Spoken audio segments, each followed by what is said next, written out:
Today's video is going over everything to do with the new update. This will include the new map, the new items, and the changes. Rosoff. Now I'm going to try and keep this as short as I can, but holy, Rosoff is such a large map, it is unreal. It takes on average around 20 minutes to complete, and that's with a good team knowing what they are doing. There's many different objectives around the map. You encounter a diplomat. If he's alive at the end, you get a badge, and if you beat it in one life, you get a badge. You start on a boat, clear the village, get to the church, encounter a scared Frenchman, try and get a priest class from the British being tied up in the church, escape the church by going underground, make your way to the hut, have a chat with Corford about finding China, run all the way to the docks, get back to the boat, get absolutely bombarded by zombies, seriously, this is a joke, successfully escape, win, easy enough. Honestly, I love Rosoff and the uniqueness of the map. Its large scale with many tactics is definitely a challenge for most, however, I love it. Also just want to quickly add that there's a little strat found if most of the team goes to the capstan at the end of the map and you have a few to defend on the dock. Most of the zombies will target the players on the dock, so it seems anyway. Just make sure you get onto the ship before it leaves to get the badge. Debuffs. This is a new debuff that can be inflicted upon the player via a normal shambler's swing. When the player has been hit by the shamblers,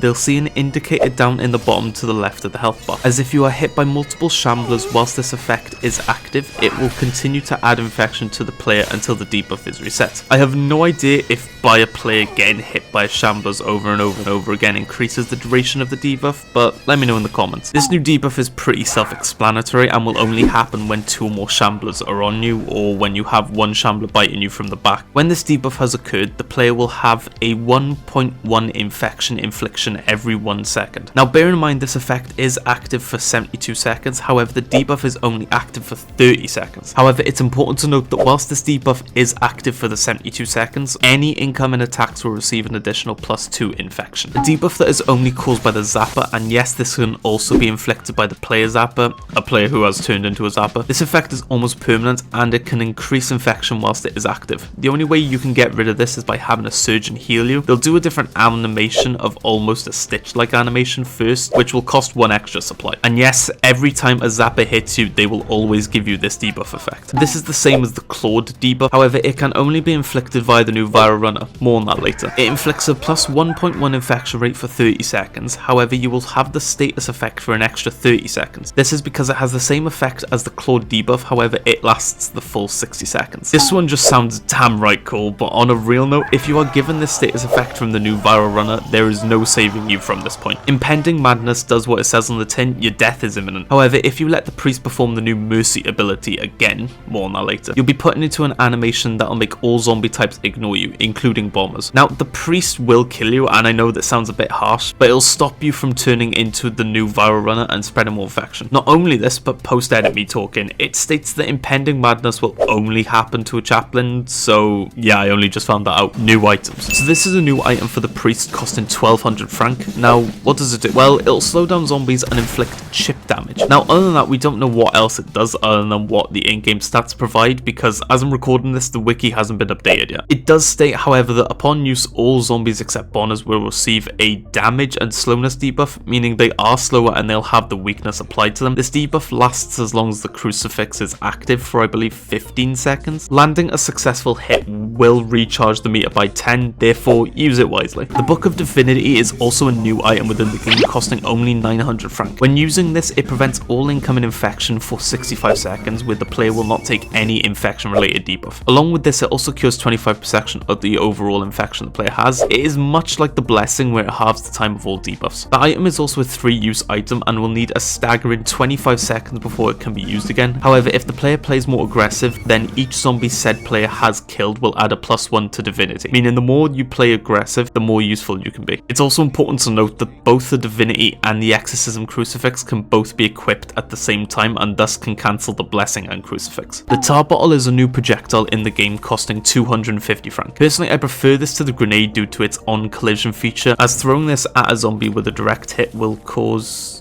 I have no idea how much damage, as the wiki hasn't been updated yet. The damage output in terms of fire, however, deals 2 damage lasting only a few seconds, although it is hands down one very useful item. This is not only the most expensive item in the game, but is probably the second worst weapon in the game, first being Delicious Leg. This weapon is highly inaccurate and has a lot more cons than pros. In order to have extra ammunition, you have to purchase a new consumable called air canister for 100 franc each. Now bear in mind, when you use the air rifle, you will automatically have a spare ammunition as as indicated here. However, if you wish to have more, then purchase some from the shop. However, as it is so slow to cock the gun, you'll be lucky if you ever manage to reload it, as it does have 20 uses per canister, but due to it being an air compressed weapon, the damage output decreases per shot. To make matters worse, if you shoot a bomber's body and not the barrel, the bomber will still be alive. However, due to the high inaccuracy of the weapon, 9 times out of 10 you'll hit every part of the bomber except the barrel. Honestly, there is so much downside to this weapon, it deserves its own video. The Priest. This new ability is given to the Priest for free. Now, what does it do and how does it work? Well, when a player is fully infected, the Priest will have the option to mercy kill the player. Upon doing this, both the player and you will go into an animation and perform said animation till the player is dead and you receive the new passive effect called Mourning. Now, Mourning is a new effect which allows you to avoid all enemy types for 4 seconds. There will be a little indicator down by the bottom to the right of the health bar. Not only this, but after a successful mercy has been performed, all of the Priest's items will have their meter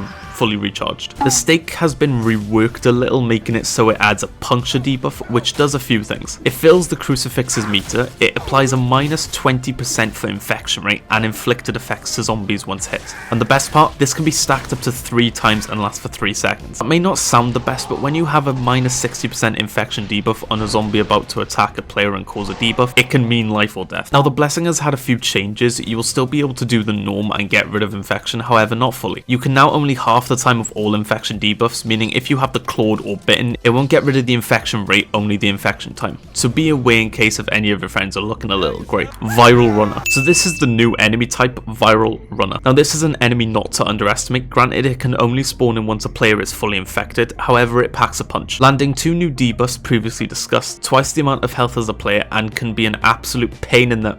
Anyway, this new zombie type can inflict one of the 2 attacks: Rabid Clawing, dealing 15 damage and 5 infection every 0.5 seconds, and Vomiting, which inflicts the Impending Madness debuff. So next time you see a player, maybe watch your back before he rips your neck off. There's also new blemishes and regiments. I ain't gonna talk over them, but here's a list of what's new and what they look like. Oh yeah, Jean is also dead. Forgot about that. Anyways, thanks for watching. Bye.